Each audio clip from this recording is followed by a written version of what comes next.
know what you're looking for. And then we'll talk at the end of it about how you should use some of this information for your own purposes in your own districts. But before we do all of that, I want to get a little bit of a feel for the room and find out what you guys want to get out of this presentation. Okay, so yeah, you have a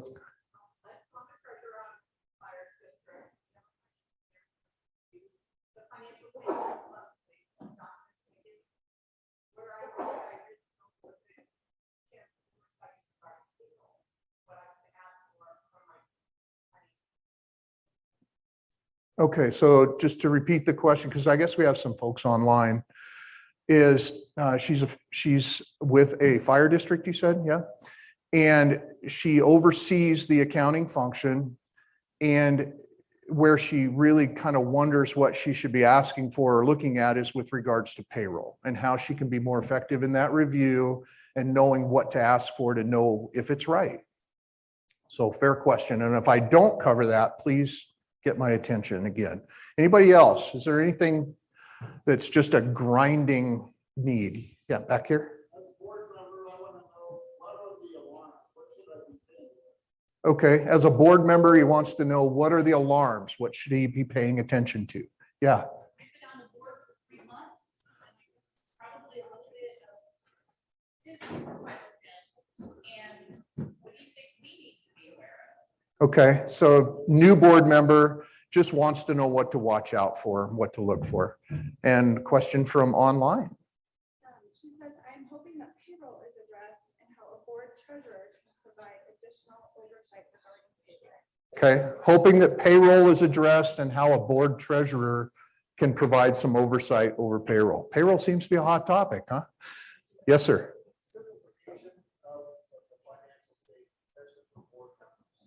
Okay.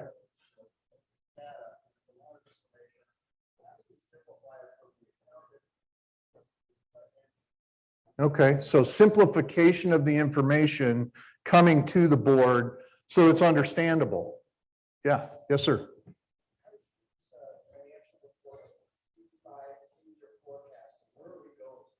Okay, so financial forecasting 2, 5, 10 years out. All great points, and we're going to talk about most of those things. So if not all of them, hopefully all of them, right? Simplification, let me kind of talk about that for a second, because I don't know that I addressed that specifically in the information other than talking about data versus information. How many of you as board members have gone to your financial person, assuming you have a financial person? I know that some of you small districts don't necessarily have a financial person, but how many of you have gone to the person with that responsibility and had a conversation about what it is you want as a board member? Can I see a show of hands? That's not nearly enough of you. I mean, I appreciate the ones that have done that, because that, as a financial guy previously with cities, that means the world, right? And if we talk with our clients, we work with the financial people. I'm like, you got to go ask them what they want. Don't just keep giving them what they've always gotten in the past, because maybe it isn't what they want. It might not be giving them anything that they need. You just inherited that from somebody else who inherited it, right? Have a conversation. Tell them what you want in financial information and tell them how you want it. I worked with one client who every month got a financial report. The board got a financial report right out of QuickBooks. They didn't know what it said. They didn't know what the numbers meant. There weren't budget numbers with it. They didn't know what made up any of the expenditures, and that's what they want. I said, well, did you tell them? Well, no. We just expect them to know. Well, I gave up trying to read my wife's mind a long time ago. Okay? It doesn't work. There's one person on this earth I'm truly afraid of, and I married her. So I ask, right? That's all you got to do. You got to ask, though. So if you're getting financial reports each month that don't mean anything to you, maybe spend a little bit of time figuring out what it is you want, how you want it. If you want a list of checks that have been written every month, ask for it. They've got that. If you want budget versus actual, ask for it. If you want budget versus actual compared to budget versus actual for the same period last year, now that's pretty helpful, because now you know where you're at the same time last year.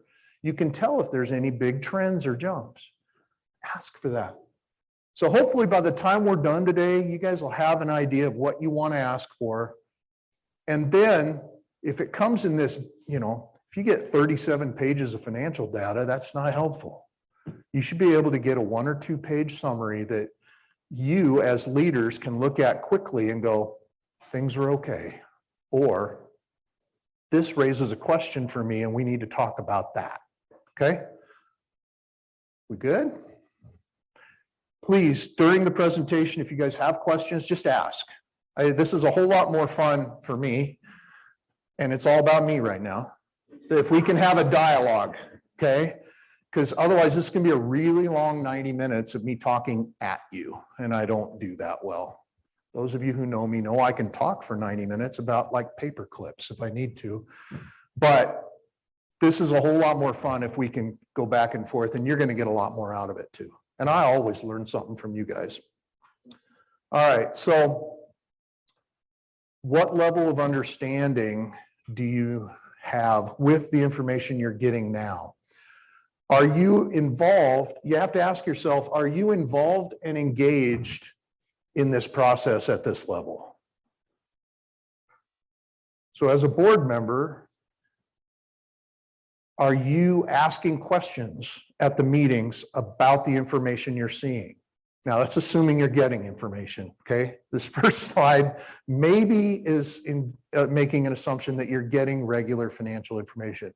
If you're not, just stop right there. You've got to get it. And we'll talk about why here in a minute, but you have to be getting information on your finances. And the reason is you are the last stop. Basically, the buck stops with you all as elected officials. You can't delegate that responsibility and say, well, the financial person screwed up. Maybe they did, but it's up to you to detect that, catch it. Don't wait for your auditors to come to you. 3% of frauds nationally are detected by auditors. That's not their job. I used to be an auditor. I spent more time telling people what we weren't responsible for than what we were responsible for. I had a guy read my report one day and he goes, well, you spent 5 paragraphs telling me about what you didn't do and 1 paragraph telling me what you did do.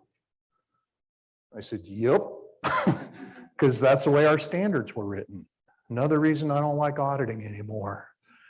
But literally, fraud, and I don't want to just focus on fraud because that's not the topic today, but frauds and errors happen, and they happen a lot in special districts because you're small, because there aren't the controls always in place, and because the opportunity is there.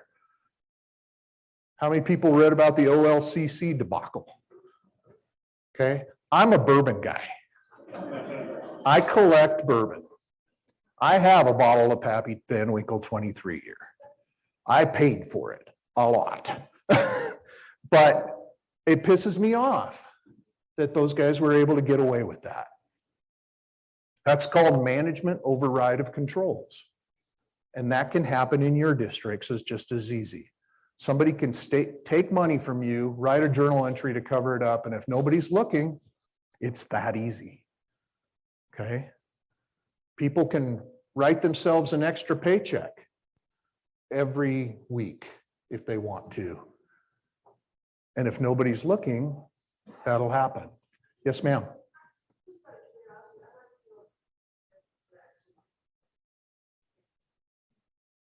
Okay, so the question is, how many people in the room read the financial statements regularly that they're provided?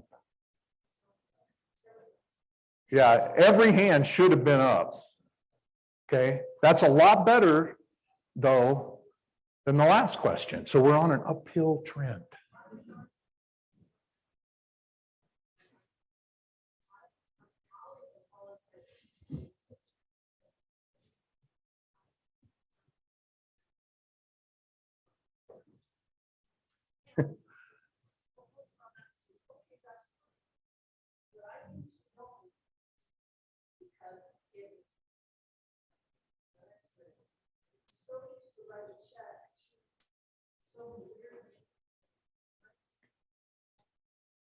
Right.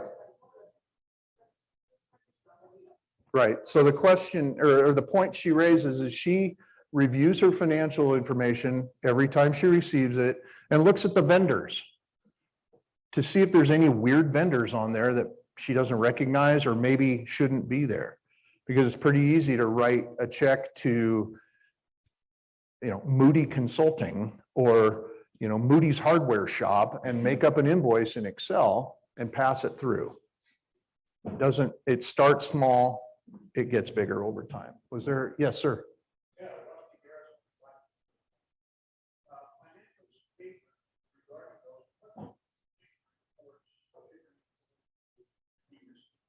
Okay, I'm going to get to that, Rusty. That's a great question.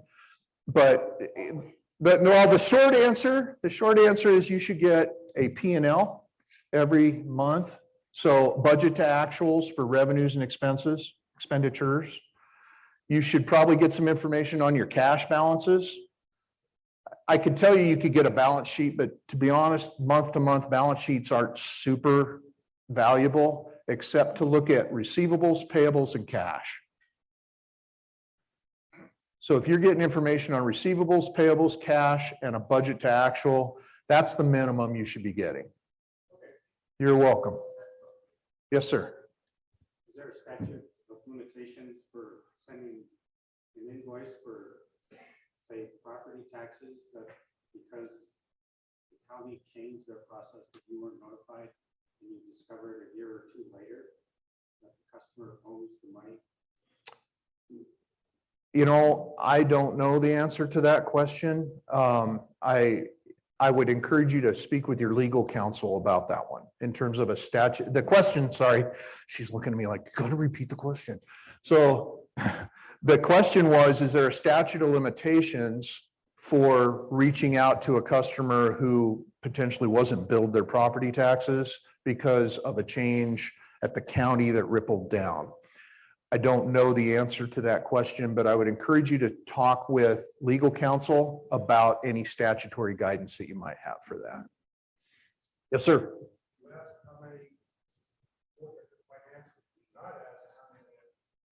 Well, I assume that's why you're all here. The question was, you asked about how many people look at the financials, but he's wondering how many people understand them. So I assume that's why you're here. So we'll keep going, and that's the first bullet here. These are questions y'all should be asking yourself. And I'm going to ask you a couple of questions here. But so how well do you understand the information in your monthly financials? How well do you understand so this is a question I want to ask you. And I'm going to ask you to raise your hand. If you're uncomfortable raising your hand, that's fine. But I went through this with a client that I'll tell you about afterwards. So how well do you understand your system of internal controls over financial reporting? On a scale of 1 to 5, how many people in this room believe that they have, with 5 being a total understanding, how many of you believe you have a level 5 understanding of your internal controls? How many have a 4? A 3? A 2? A 1? Okay, that's fair. That's fair. Second question, those of you who, I just want to talk to the people now that had a 4 or a 5. How would you rate your system of internal controls in terms of effectiveness, with 5 being fully effective? How many people have a 5? Oh, you're so naive. 4, 3, 2, 1. Fair enough. If you think your controls are really totally fully effective, I want to talk to you afterwards because you're amazing and your organization is amazing, and it may very well be, but it could be that you're misinformed. Let me tell you a little story. We do some work with the state of Hawaii. I know nobody feels sorry for us when we have to go to Maui to work for 2 weeks. Somebody's got to do it. So we're taught, we do some monitoring of some not-for-profits there. And there was a fraud at this not-for-profit, and it was a well-publicized fraud, blah, blah, blah. We went in afterwards and we were talking to the executive director, and he's like, yeah, we got that all cleaned up. Everything's good. Everything's, stellar. The state brought us in to reevaluate their internal controls and see if that was true before they gave them their money. So we did our evaluation. We were there a week. We wrote up a 10-page report with 15 findings about their internal controls. Nothing like super, super bad, but when you take 15 of them, there's just something not right. Somebody's not paying enough attention, right? So we sat down with a couple of board members, both of them CPAs, and I asked them those two questions. They both said they had a full understanding of their internal controls, and they both rated it a 5. I'm like, huh. Well, maybe you'd like to see a draft of our report.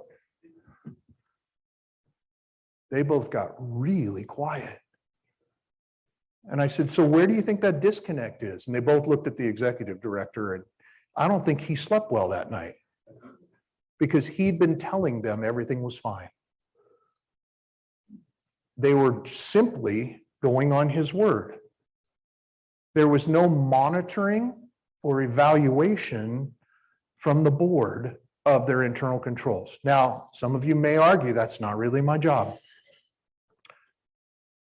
It's not your job necessarily to go into the organization and test the internal controls. I agree. It is your job to understand the internal controls and truly know how effective they are. Okay. And that may mean that you hire somebody to do it. It may mean that you sit down with your auditors and you ask them to do extra procedures, or you ask them what they did do so that you can understand if your internal controls are effective. It might mean just asking some hard questions once in a while during the year about payroll, about accounts receivable. Like, why hasn't the balance of accounts receivable changed in 15 months? Why is it the same number? Why does our fund balance continue to go down each year for the last 3 years? What's up with that? So it's just, and hopefully as we go through this, you'll understand, or you'll learn some of the questions that you should be asking. Man, you guys are all sitting out there going, this Rob's a real downer. This guy is no fun. I promise it gets better.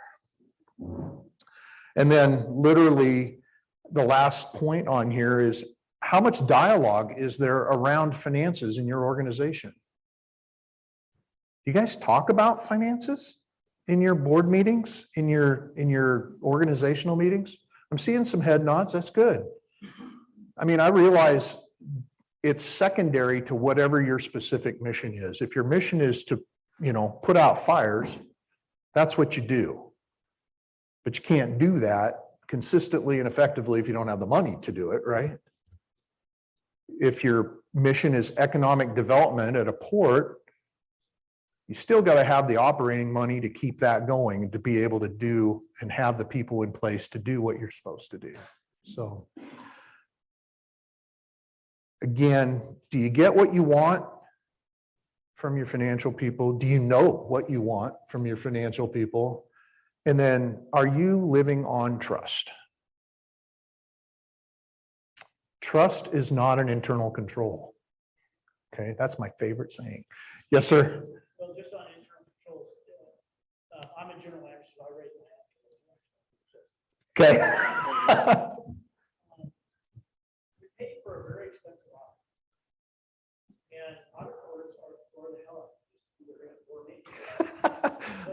hurts a little. What are the tasks that have been done in your organization by your auditors? If you've done a good job, they're just gonna say, it's a perfect opportunity, if you don't know what those tests were, to say, can you explain to me? And that will give you some understanding of what you've been told by your finance department as to what another financial entity is looking at.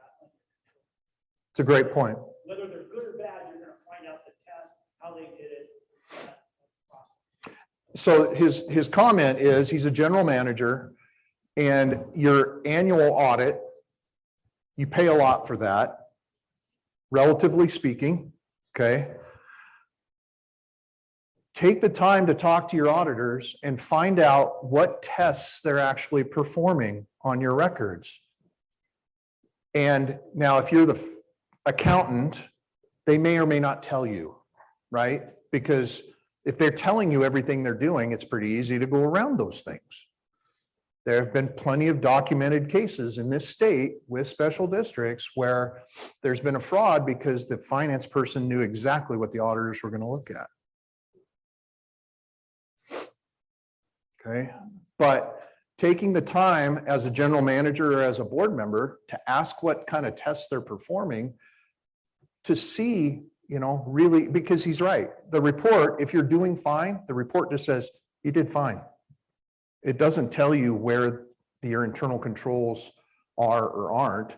In fact, as an auditor, we're precluded from saying anything about your internal controls unless they're really bad. Bob?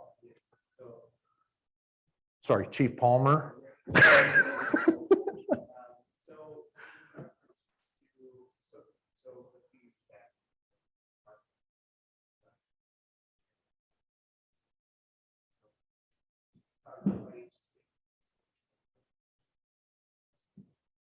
I look at it and I can honestly say there's like, it basically bank reconciliation.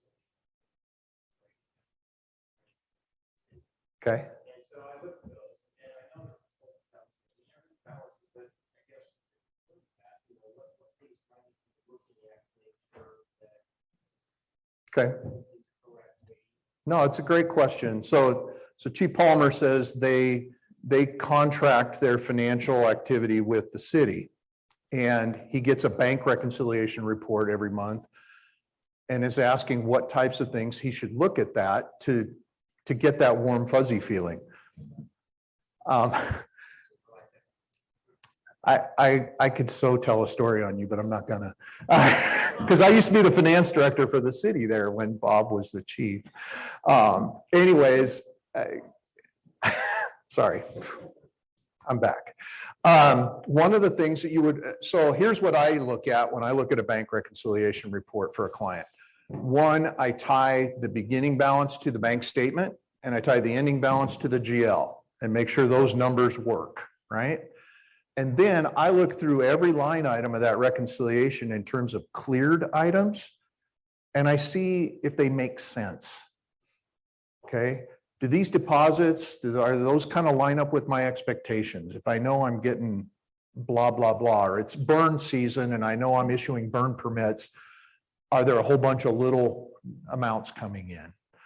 Did that grant come in and get recorded correctly? On the expenditure side, I'm looking to see what the big amounts are. Are there amounts that are exactly round? Like, is there $1,000? That doesn't happen very often in our lives, right? I might ask what that was. Now, even if you don't have questions, here's the trick. Pick 2 items on that report every month and call the finance director and ask them what they are anyway, even if you know. And here's why. It's called a deterrent control. If they think you're looking at it, they're less likely to play games with you.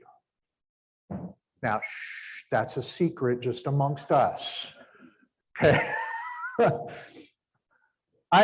I remember working with a small district once, and they had problems with segregation of duties. And they said, well, I do the bank reconciliation, I do receipts and disbursements. What do you want me to do? And I said, have the bank statement mailed directly to the home of your board member. That guy wasn't happy with me at the end of the meeting. He comes up and he goes, well, what am I supposed to do with that? And I said, I don't know, open it. I said, you don't have to do anything with it. Open it, fluff up the stuff in there a little bit so it looks like you looked at it, and then drop it off at the office. Now, if you really want to go the extra mile, actually look at it. But at least they thought that person was looking, so they're less likely to mess around. It's pretty powerful control. I mean, think about your kids. So we're moving into a new house in Corvallis in a couple of weeks. We just redid our garage door opener, right? And so I had one of those really old sensors at the bottom. He was going to chuck that in the dumpster. I said, no, I want that. I'm going to put that in my grandson's bedroom. He's 11 years old. I know he's wanting to play video games he shouldn't be playing. I'm going to mount that in the corner of his room and tell him it's a camera. That'll work until he's about 15, and then I'm going to be in big trouble because he's going to report me to child services or something. But it'll work for about a year, and that's all I'm really worried about. It's a deterrent control, right? Have some fun with that. All right, we're moving on to slide 2 now. How are we doing on time? We're good, right? Oh yeah, we're screaming through this. So, as an elected official, why do I care? Why do I give a crap about this financial stuff? I want to make sure that the roads get paved. I want to make sure that our irrigation channels are open and running. I want to make sure that the fires get put out. I want to make sure that business is happening on the port land. This financial stuff, man, I don't get it. This isn't why I ran for the board. I don't care. I bet there are some people in this room who have said those words. In all fairness, I get it. Not everybody is a financial wonk like me. I love this stuff. It makes me weird. I don't care. Somebody has to love it because some of you don't. But you need to care. There's a stewardship responsibility that you have. By virtue of your election or your appointment or whatever your position is, you've been entrusted with public funds and public assets. Those people trust you, and you have to accept that responsibility by virtue of your position. You don't get to delegate that. Okay? It's your job to take care of the assets of your organization to the very best of your ability. You owe that responsibility to your constituents, and it goes beyond just voting on issues and listening in the meetings.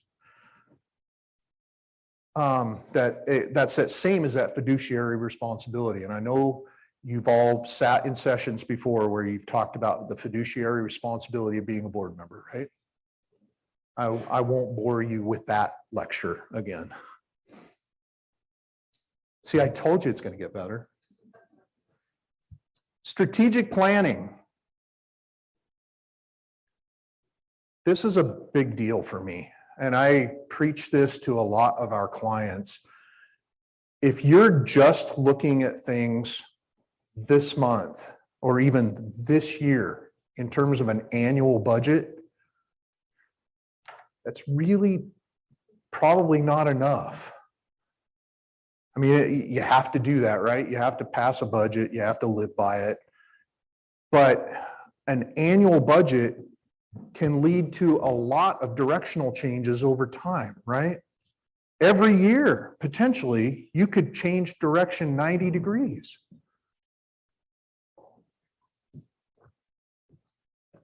That's not good for the organization or your community. Having a strategic plan that's out further, 5, 10 years. Some of you probably have 50-year capital plans. That helps you keep your focus on a dot on the horizon that allows you to make minor adjustments over time, right? Any of you who've ever been out on a fishing boat know that, you pick a spot, not 10 feet in front of you, but a spot on land or on the horizon where you can steer to, and it's just much more efficient. So what does that strategic plan look like? It might be a fiscal projection, a financial projection of 2, 3, 5, 10 years. We work with our clients a lot on those financial projections because they're important. They can be as simple as taking 3 years of historical information, determining an average or a trend and projecting that trend forward, and making note of those years where you know something's going to be different. It can be that simple, or is defined as budgeting by position out 5 years, or for some of you who are capital intensive, knowing what your apparatus turnover schedule is, planning for those major maintenance or major purchases, and overlaying that with a financing plan. Because you finance everything with the three-legged stool, right? You've got rates or fees, reserves, and debt. They're all three equally important to an effective financing structure. Does that make sense? Anybody have any questions about any of this so far? Good? Yeah. There's a couple online. Okay. The first one is going back to audits.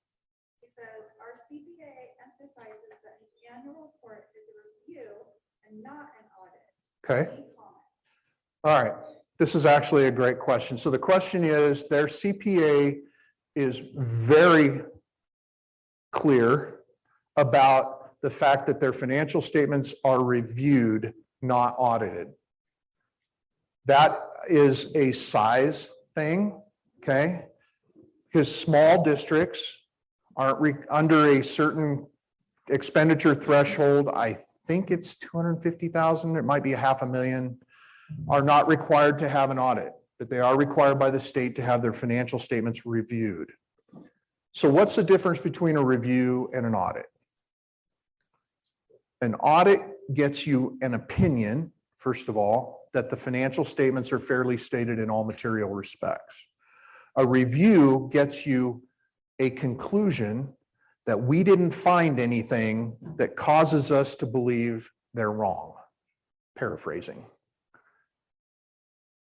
On a review, we don't do a lot of procedures on your books, okay? We look at your trial balance. We look at the accounts versus last year and see if they make sense. We ask some questions. We review your bank reconciliations. That's probably about it. We don't send out confirmations. We don't do tests of transactions. We don't confirm debt. We don't do any of those audit procedures. That's why it's so cheap. Now, I say that knowing that somebody back there probably wants to throw a coffee cup at me because it's not cheap to you, right? But relative to an audit, it's much less expensive. Does that help? I hope. I guess we don't know because he's online. I hope it helped.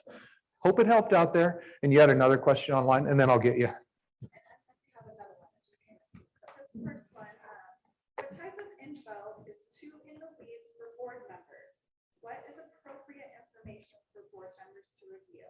Okay, so the question is, what type of information is too much in the weeds for board members? What level of information is appropriate for board member review? That's up to you as board members. I know boards in very small districts where there is not a high level of trust. Now, trust is not an internal control, but where maybe they have a new person in the office. They want to see checks. They want to see the list of checks issued. They'd like to see a list of what came in since the last board meeting in terms of receipts.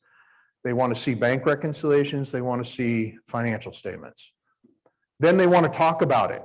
Maybe they want to see the payroll register because maybe the board chair is the one that signs the checks, the payroll checks. So they want to see the payroll register and know who they're paying and how much they're paying and, you know, what they're paying for.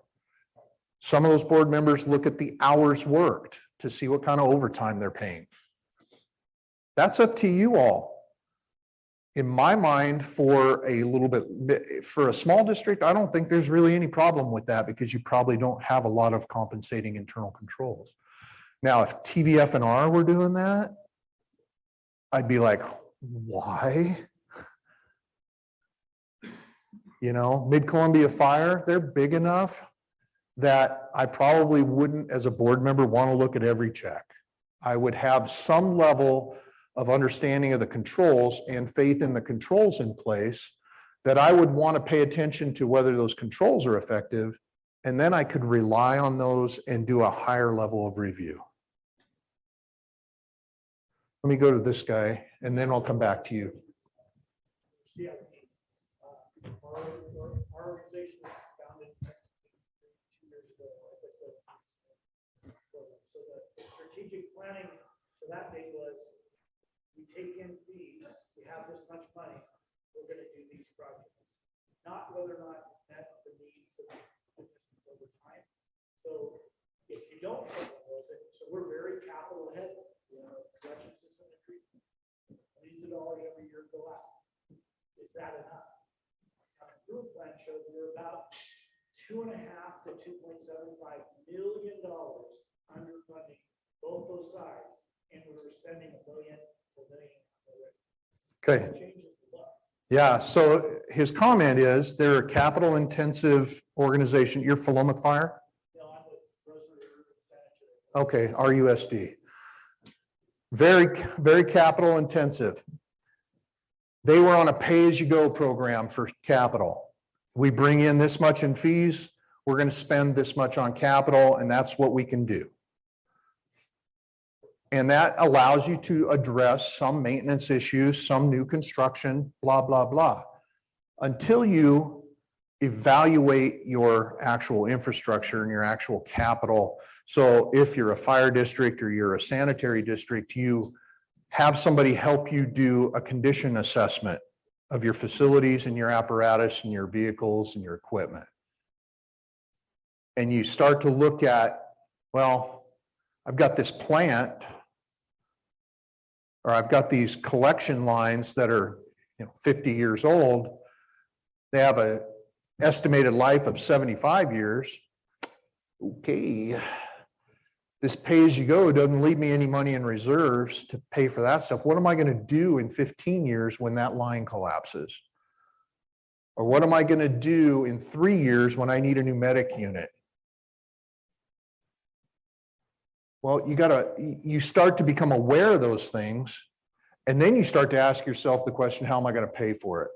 Now, I'm not suggesting you all just march right home and send a letter out to all your constituents, say, guess what? It's going to cost you more because you'll all be looking for jobs next week, right? But knowing the information and beginning to talk about it and beginning to plan for it as you budget, as you talk with your consulting teams and your financial teams and your legal teams, allows you to make better decisions. And that's the last bullet here. Knowing that you need to make decisions based on information. Okay, you need that information. And until you do some capital planning or some strategic planning, you don't know what you got to plan for. Does that make sense? You had another question, Kaylee? Sorry, I keep wanting to call you Jamie. That's not right. She kind of looks like a Jamie. The question is, how many of your clients fully fund their depreciation? So the question is, how many of our clients fully fund their depreciation? That's an easy one. 0. Nobody can afford to fully fund depreciation. Is anybody in here fully funding their depreciation? Really? There's always one. Congratulations, sir. Okay. He says it's about to change, but they've been able to do it so far. It's a very expensive proposition to fully fund your depreciation. What we mean by that is, let's say you have a fire engine with an estimated useful life of 10 years. It costs you $500,000. That means you're going to depreciate it on a straight line basis. That's $50,000 a year. That means you put $50,000 a year into a reserve fund. So at the end of that period, you can replace that engine. But by the way, it's going to cost $750,000. Okay. Because, nothing stays the same, right? But that's what it means to fully fund depreciation. I don't work with anybody that can do it. I work with a lot of clients that do something. They have a policy in place that says, we understand that we can't fully fund depreciation, but we're going to fund 25%. And that gives them a head start on those reserves. It's part of their financing plan that they overlay then, because they know they'll have some reserves that will reduce their reliance on debt when it comes time to borrow. That makes sense? Cool. All right, so decision making, again, really important, but you got to know what decisions you need to make. Okay, knowing the downstream impacts of those decisions is super important. Think about where the state of Oregon would be with respect to PERS. Sorry, I know a bunch of you just went. If 30 years ago, people would have stopped to think about what an 8% guaranteed return on investment would mean before they made deals with their union people. Think about the impacts on your fire district when those decisions, those negotiated decisions on minimum staffing levels were made, and what that means to you now. And obviously hindsight's 2020. But if you can plan and think about what might happen downstream as a result of these decisions, that's what strategic planning is about. There are lots of people that can help you do this exercise. You probably have people in your own organization that could at least stand in front of the room and go, are we thinking about everything? SDAO has specialists that will come sit. I'm going to promise like stuff now that I don't know if I can promise, but they'll come out and work with you on a strategic planning with your board and help you ask the right questions. Won't you, Mark? Good. His name is Mark Knudsen. He's sitting right over there, and he'd be happy to talk to you after the session. There, we're even. He sent me a couple of clients that have been, so now we're even. So think about those things. Think about how you might do strategic planning. Okay.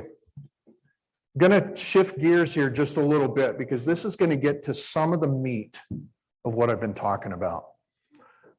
I have the opportunity to listen in on a commission meeting for Curry County.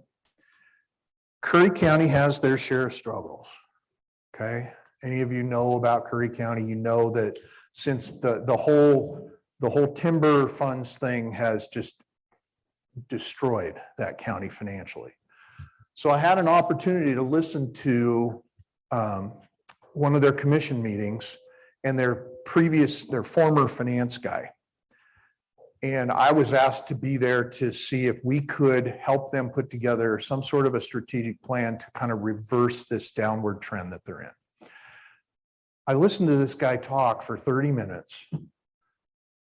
And it was soundbite, soundbite, soundbite, soundbite, soundbite, bullets about, this is the balance in the checking account. This is the balance in our investments. This is the amount of investment earnings earned this quarter. This is the total expenditures. This is the expenditures in this fund, the expenditures in this fund. Our total payroll was this amount, blah, blah, blah, blah, blah. And they all sat there and listened. They thanked him. He went and sat down.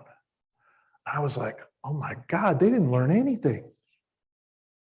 They got a bunch of data, but they didn't get any information. There was no information there about what any of that stuff meant or how to put it together or how to use it. And that's what's important. Again, they didn't know that they weren't supposed to ask for information, I think. These commissioners been there a long time, all good people.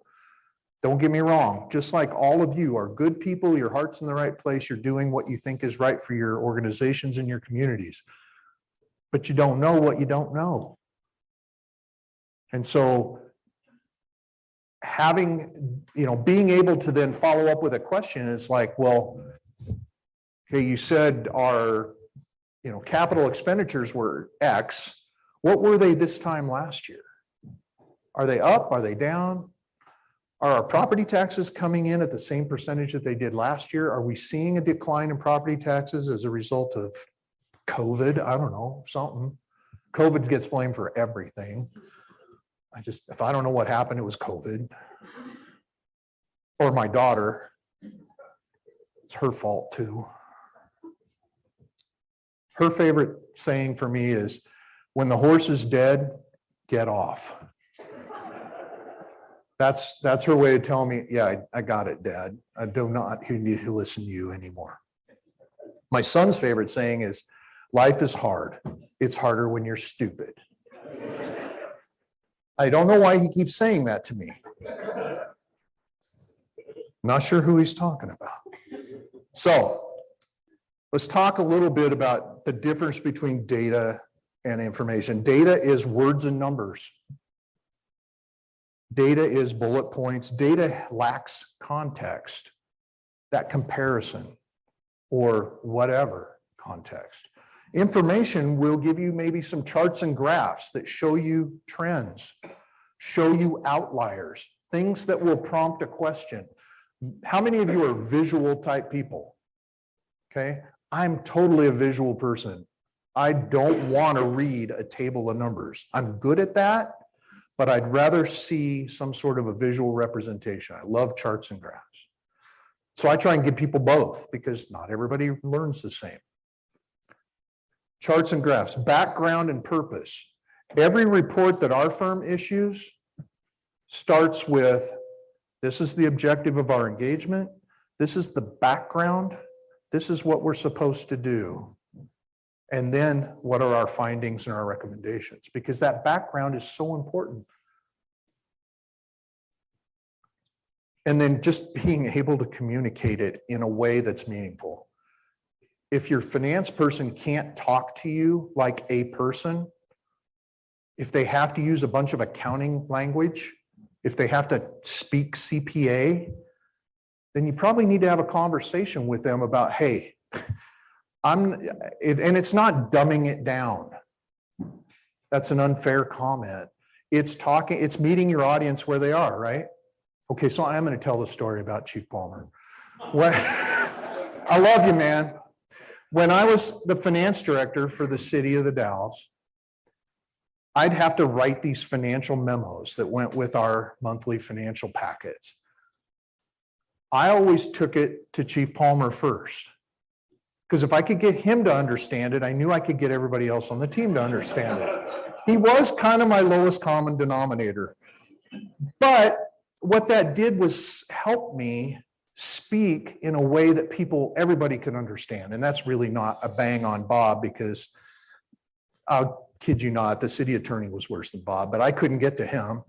So it's just a matter of being able to communicate to you, because it doesn't matter what I think, right? It doesn't matter what I think, it's what you think, and I have to meet you there.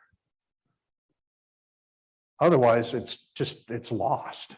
It's a waste of everybody's time. You had to sit there and sleep through it, and I had to prepare for it and say it, and nobody got anything out of it. Which hopefully everybody's still awake now, looking around, that's good. So let's talk about some examples of this. Budget versus actuals. Budget versus actual reports are about compliance, right? Budget compliance. But there's also about accountability. Because an organization that overspends their budget expenditure levels.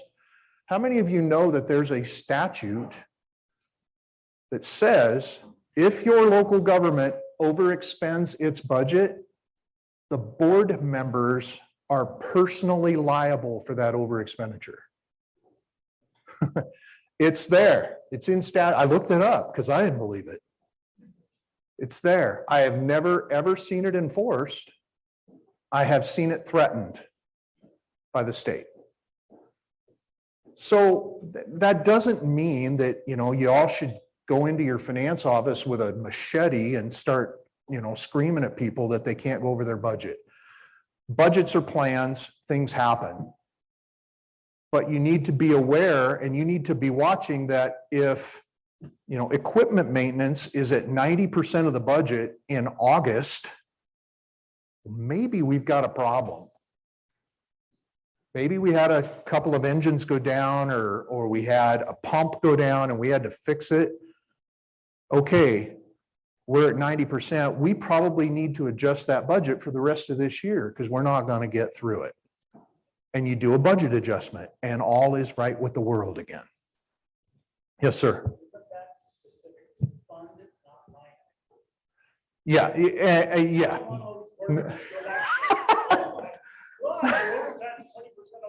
Yeah, good point.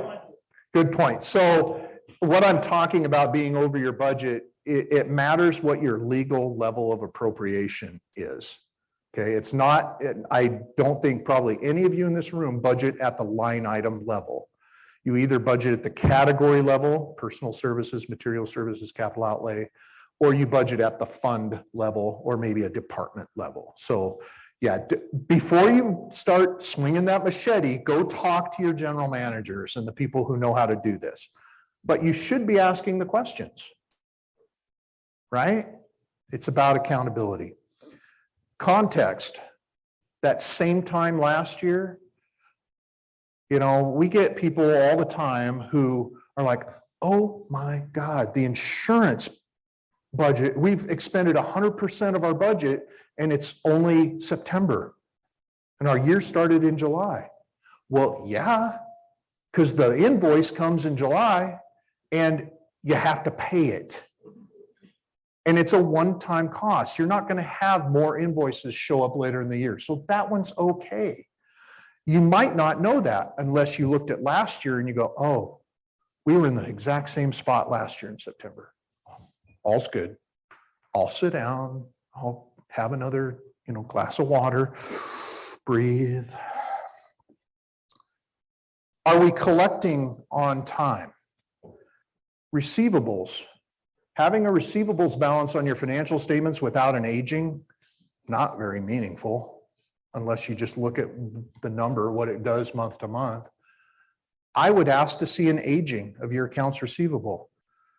So what does that mean? That an aging then is just a simple listing of how long your accounts receivable have been outstanding by group or by time. So if you're an irrigation district and you're you know, your entire revenue stream is based on assessments, do you know that you've collected all your assessments, or how many are past due? How far past due? You might want to know if 20% of your outstanding billings are like 120 days past due. Again, COVID. Some of you are, if any of you are utility districts, you got smacked around a little bit during COVID because people couldn't pay their bills. They got laid off, whatever. Oh, and then the state came in and said, you can't shut them off. Okay. It was manageable for some. It was really hard for others. But you didn't know that. As a board member, you might not have had any idea unless you asked for an aging of your receivables. Okay. Accounts payable. Context. Again, you can get an aging for accounts payable. Your accounts payable should just roll with kind of each check run, really. You might have some that carry over period to period. You know, you might have something in accounts payable at the beginning of the month that you don't actually have to pay till the end of the month, so you might hold it. That's good cash management. It's fine. But if you've got stuff in accounts payable that's been there since, I don't know, last year, as a board member, I might want to ask about that. Now, there might be a good reason. It might be a disputed item. It might be that you haven't gotten the item yet that you're supposed to pay for. Consultants are sometimes not good at billing. Sometimes they bill before they finish the project. Not me. I worked for a firm that did that for a while. I'm like, why'd you send that bill? They're not going to pay it until you're done. Well, it's good cash flow management. Not only if they're stupid, you know, and if they're stupid, we shouldn't be working with them. So it's like, but knowing what's in accounts payable as a board member, it's a reasonable question. And if your finance person is getting upset about any of these questions you're asking, that's a whole nother conversation, folks. There's no reason they shouldn't be completely forthcoming with this information to you. That's their job. And if they are upset about that, now, I do not want you, pay attention now. I was a finance person. I do not want you standing over their shoulder Monday through Friday from 8 to 5 as a board member watching everything they do. That is not your job. You cannot become involved in operations. Policy is your job as elected officials. But you can ask whatever questions you need to feel comfortable in your role. And they need to provide that, and they should provide it with a smile. Yes, sir. You want to explain how prepays sometimes show the AP different what they're budgeted for? So you prepay for a 5. No, I don't. No. Go ahead, sorry. So you have $50,000 contract for 10 years, but you paid the bill. That's in the AP, but then from a budgetary, your financial officer spread that over the success. Your finance person is doing a lot of work they don't need to do. If they're tracking prepaids every month. So what his comment is to ask about or to understand how prepaid expenses factor into your accounts payable and your expenses. So here's my theory or my view on that. Prepaid expenses are something that should be recorded once at the end of the year for the audit or for the review. You should track your expenditures each month. Now, you may have a contract that says, I've got to pay $50,000 over the next 5 years. Okay, so I know that I've got $10,000 I have to pay every year. Or I paid it.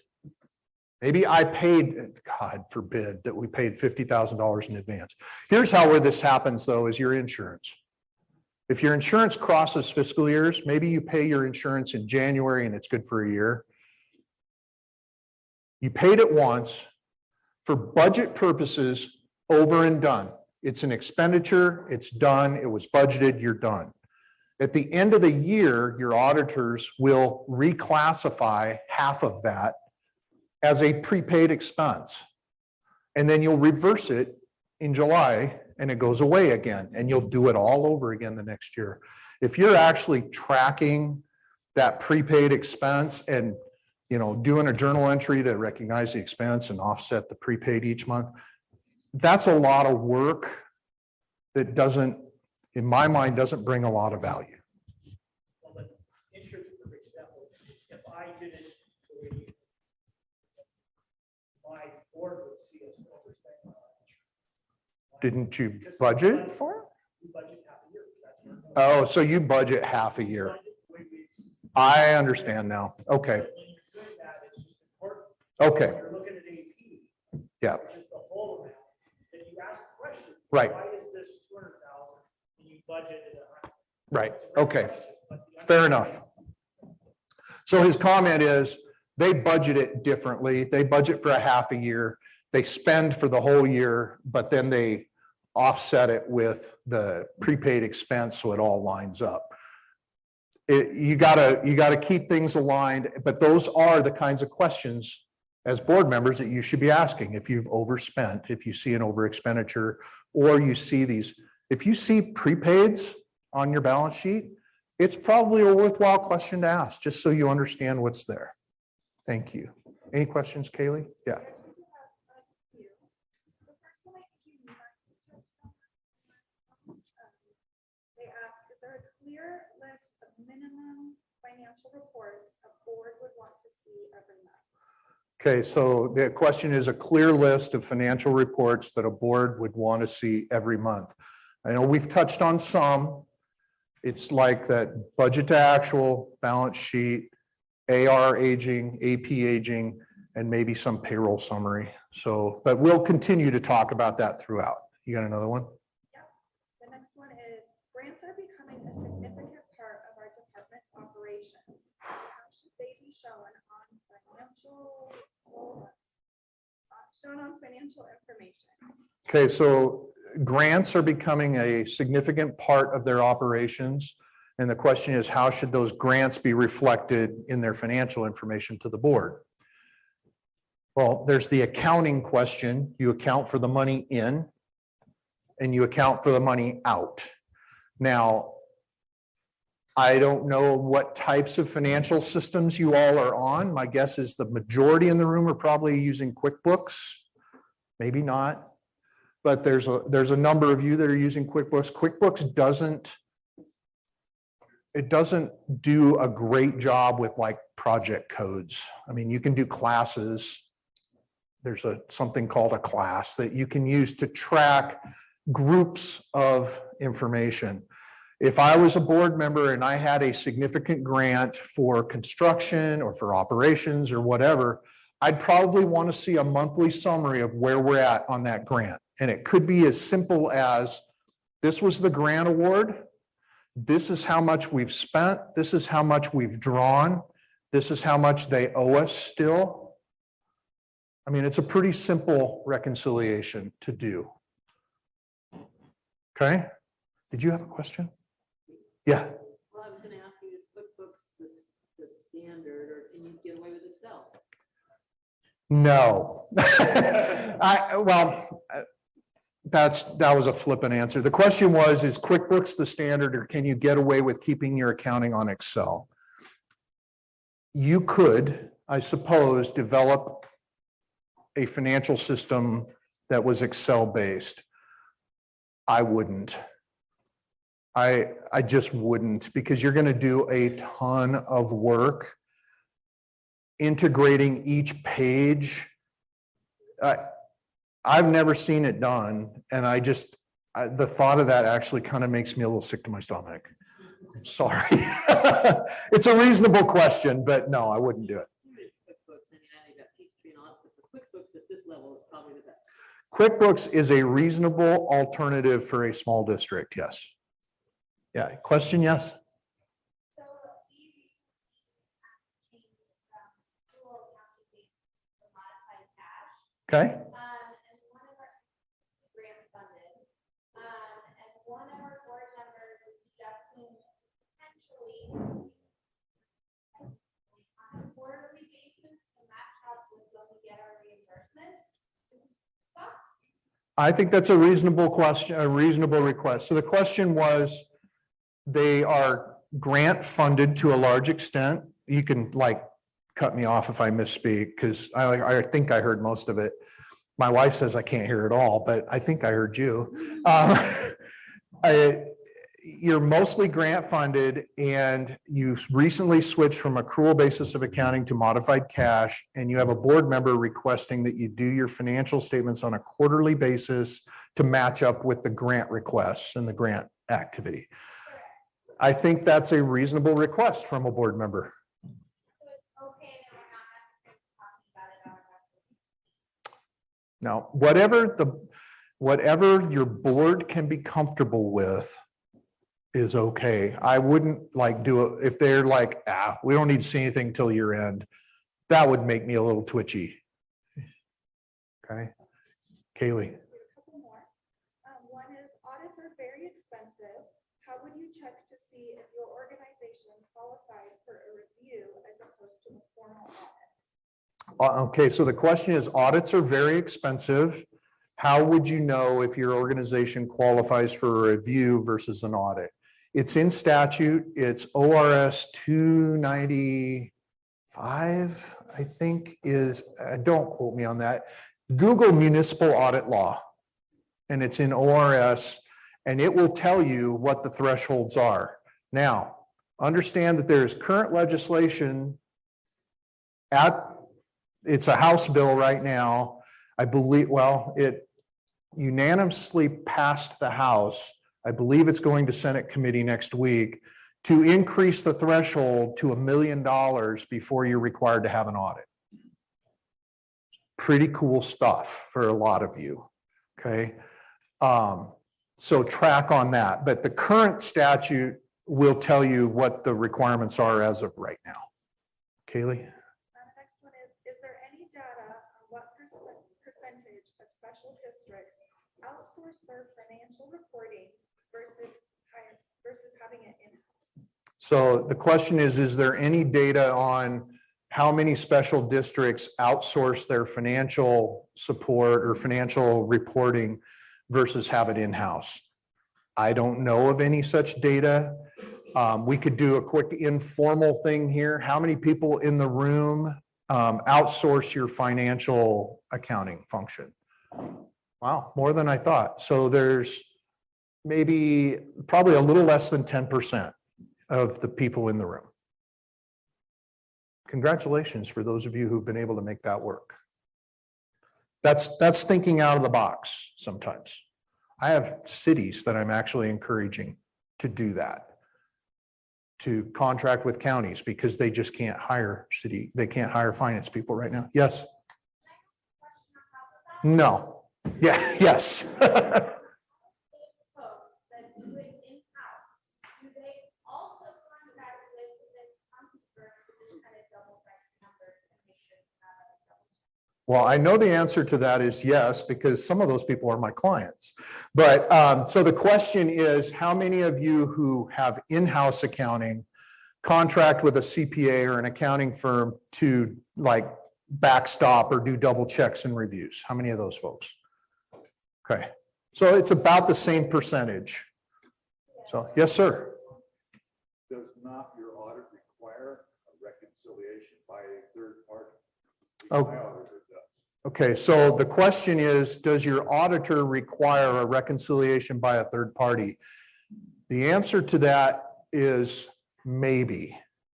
Okay, and the reason is, this is a tricky area, okay? The financial statements of your organization are your responsibility.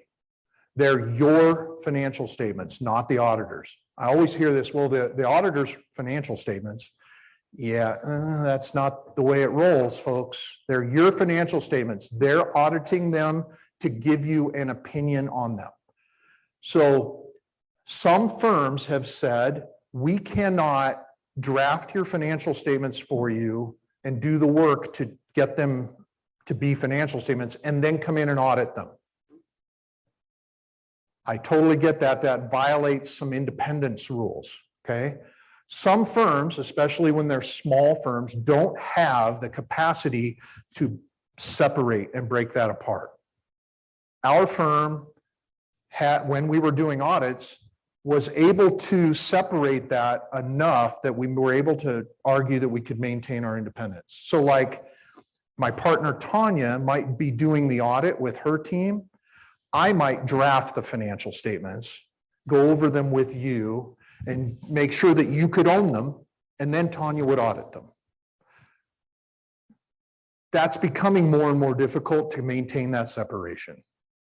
So your auditors probably aren't going to do that for you.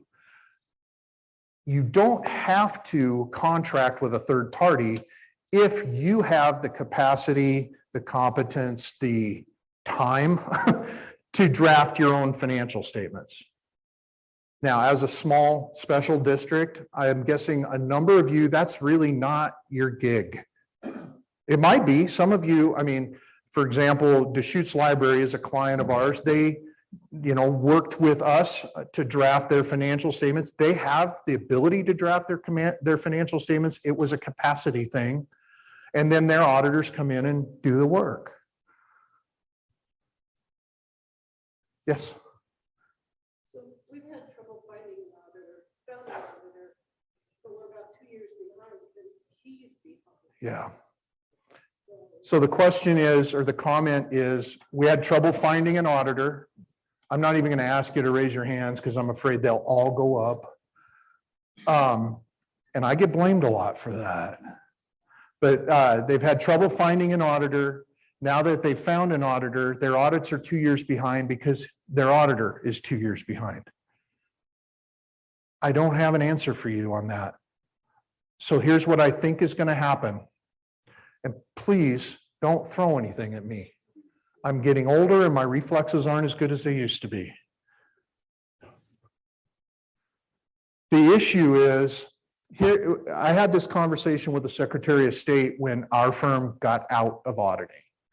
Because what we did is we took one whole firm out of the game. And we had to give up like 30 clients.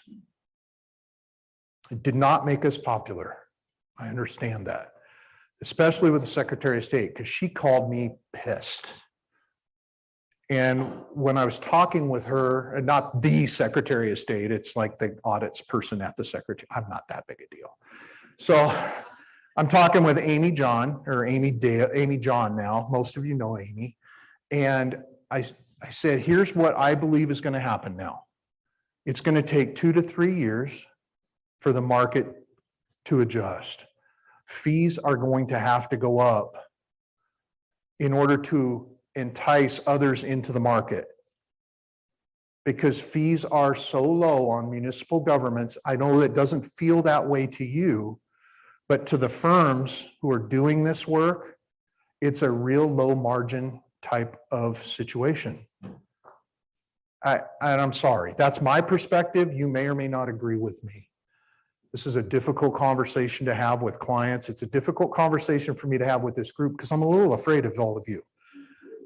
But it's the truth. And as the fees go up, then other firms will come to Oregon and will be willing to do that work. And they'll be able to hire more people in order to get that work done.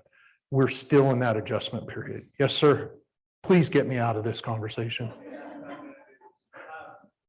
Most of us, or a lot of us, have internal accounting, external yearly audits. Should a board member request additional external reviews? For instance, you said the fraud was 3% caught by audits. What other external reviews or periodically asking for? That's a great question. So this question is, as a board member, they have internal accounting and they have external auditors. The external audit is not designed to discover fraud. What types of additional reviews should a board member ask for during the year to get yourself comfortable? There's something called an agreed upon procedures engagement, or it can be done as a consulting engagement that comes in and does an evaluation of your internal controls. Remember, when your auditors evaluate your internal controls, they're not doing it for you. They're doing it for them. So they know how much work they have to do to get to where they need to be. Okay? Whereas if you hired Joe off the street to do a review of your internal controls, Joe is going to tell you, Joe identifies as he, him. I get in trouble all the time for that. Sorry. But Joe's going to tell you that your internal controls are good here, here, here, but need some work here and here. And that gives you an actionable set of information that you can prepare a corrective action plan on. Does that make sense? That's one thing you could do. You could also, again, just ask, you could do a risk assessment at your board meeting once a year and say, ask your finance person, ask your general manager, where do you think we're most at risk for errors or fraud in our financial systems. And talk about it. And if somebody says, well, it's probably cash receipts, then you can ask for some targeted review in that area, or ask your finance person to prepare some information and report back to the board. Again, paying attention is a pretty powerful control. Okay, Kaylee? Do you have any software recommendations for a district that is either fully or mostly grant funded? No. So the question was, do I have any software recommendations for an organization that is either partially or fully grant funded? And no, I purposely won't make those recommendations off the cuff. You need to have somebody help you evaluate what exactly you need and then compare that needs assessment to what's out there in software. I'm not going to give you just a name because I don't know. Sorry. All right, we are getting like really close to time, aren't we? And I still have a couple of slides.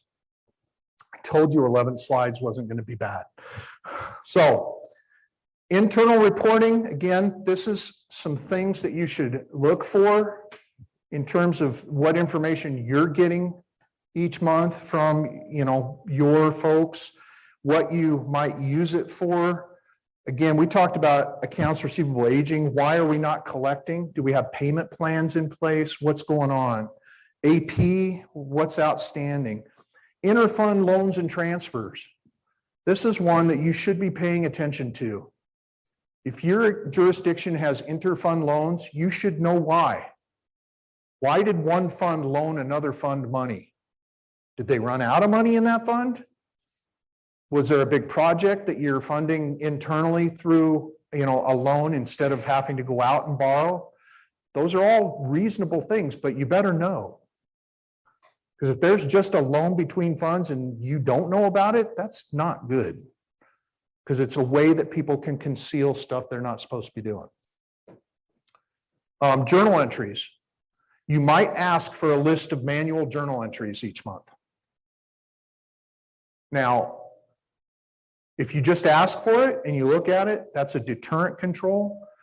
If you look at it and you have no idea what you're looking at, that's not super helpful.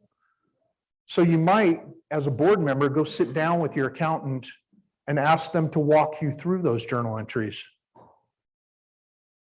Because they might be making mistakes. And if they can't explain a journal entry to you to the depth that you can understand it, they shouldn't be writing those journal entries. Or you might want to have somebody else look at your journal entries for you once a month, once a quarter, once a year. Because journal entries are typically written to correct mistakes or to recognize amounts that don't go through normal channels. Journal entries are every accountant's best friend because anything can be fixed with a journal entry. Nobody ever died doing accounting. Well, except maybe those guys that work for the mob, but that's a different story. That was a good movie. So outstanding debt is another thing that you should know about as a board member. If you have outstanding debt, there was a widely publicized case in the late 1990s, early 2000s, where an executive director of a not-for-profit forged some debt. She recorded it on the books as an anonymous donation until the bank called and said, well, where's our loan? Why isn't it on the financial statements? A lot of people got in trouble over that.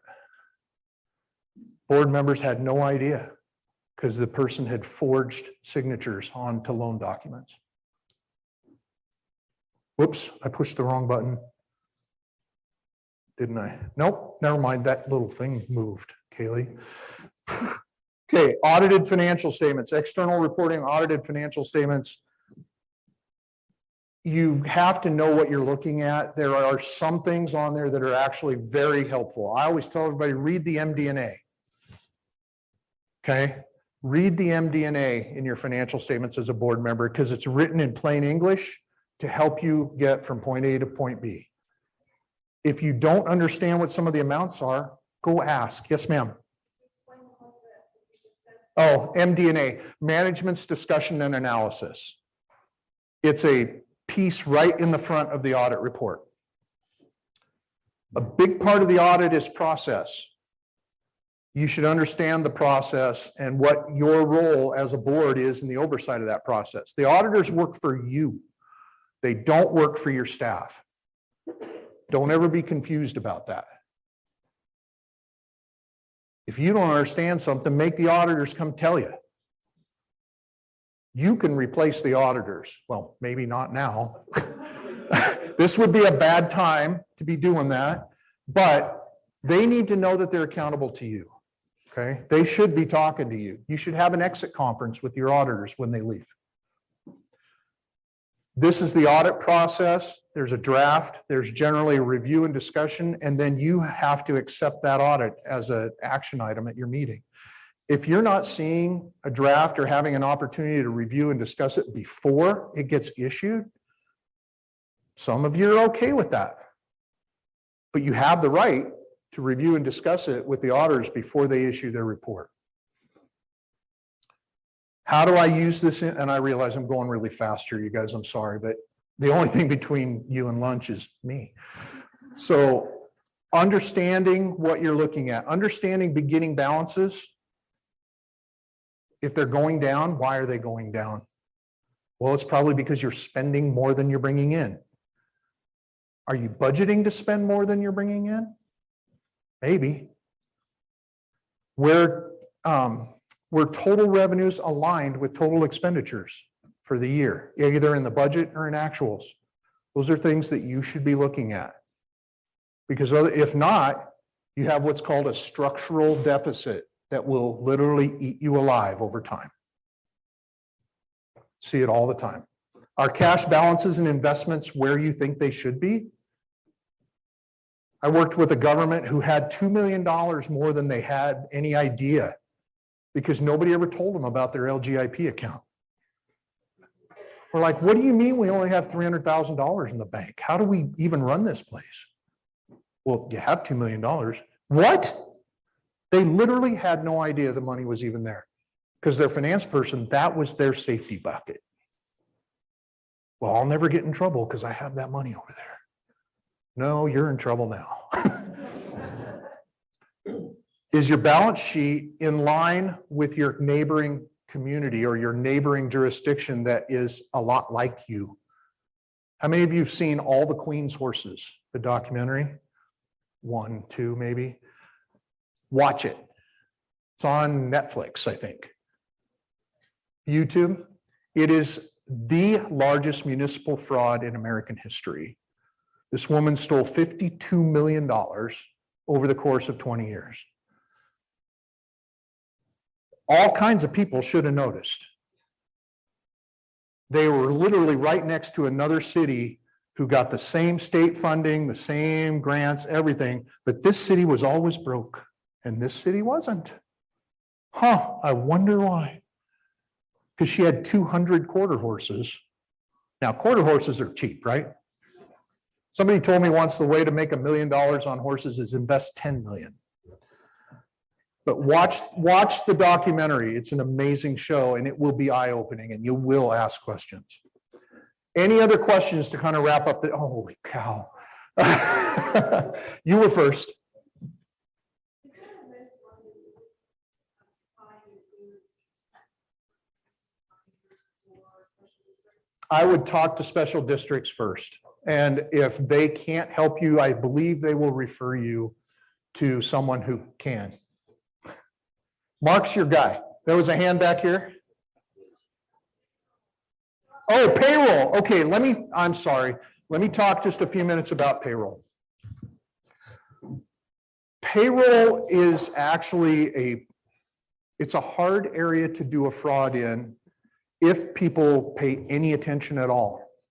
Okay, so as a board member, in a small jurisdiction, I would ask for the payroll reports with the checks when you sign the payroll checks. I would run my finger down the employees and see if their monthly salaries are in line with your expectations or in line with your salary plan, whatever. I would compare those. I would compare the benefits. I would run my finger down the benefits. If somebody's not, if you have somebody who is not, you're not paying retirement on, that's a big red flag that maybe that's not a real employee. Because we're required to pay the retirement, right? But it's happened. People make up an employee, they pay them a little bit, but they're not paying retirement. Now, if it's an hourly employee, different deal, right? But you should have a sense, let's say you're a parks district and you have a whole bunch of seasonal employees. You would expect to see some new employees come on the books in April through maybe September, and then they would go away. If they're still there in December, you might want to know why. I know that that's happened before. People have continued to pay employees even after they're gone, and they just divert those checks. But in terms of payroll, I would look at the payroll register each month with the checks when you sign the payroll checks. If you don't sign those payroll checks, I would look at and maybe run some quick ratios or have somebody run the ratios for you. The payroll taxes as a percentage of gross wages each month should be about the same month to month. If there's a change in that ratio, you want to ask why. What changed? Are our health insurance premiums, they should be the same every month, unless somebody changes their coverage. If they change, why? Ask those questions. That's the biggest help I can give you on payroll is look at it and ask the questions. That probably didn't help you at all, did it? Our issue is the way we do overtime, the firefighters save it, bank it, and then they cash it out. Bastards. So I don't know. So I don't know what their overtime is, you know, so. Okay. It's really not an easy way for me to monitor. Okay. If we're really exceeding overtime. So real quick, the issue there, fire district, the issue is overtime and monitoring overtime effectively to know if they're overexpending overtime or what. So with overtime, you budget overtime each year. I would monitor that overtime against the budget, but I would also have somebody review that overtime monthly to just see if it makes sense with the kind of work that people are doing. If you know you've got 3 firefighters out, you know you're going to have more overtime potentially. But you should also have policies in place, and I'm sure you do, about how overtime is approved. And you can always check back against that and make sure that all the overtime was pre-approved if that's your policy. And you can do a little digging back to see if the overtime is accurate. The other thing that I like to do is establish an average overtime amount per FTE by taking total overtime, dividing it by total FTE on a month-to-month basis. And then I compare that to individual balances month to month. If I've got somebody who's up here and everybody else is here, I want to know why. Is that person either falsely recording their overtime?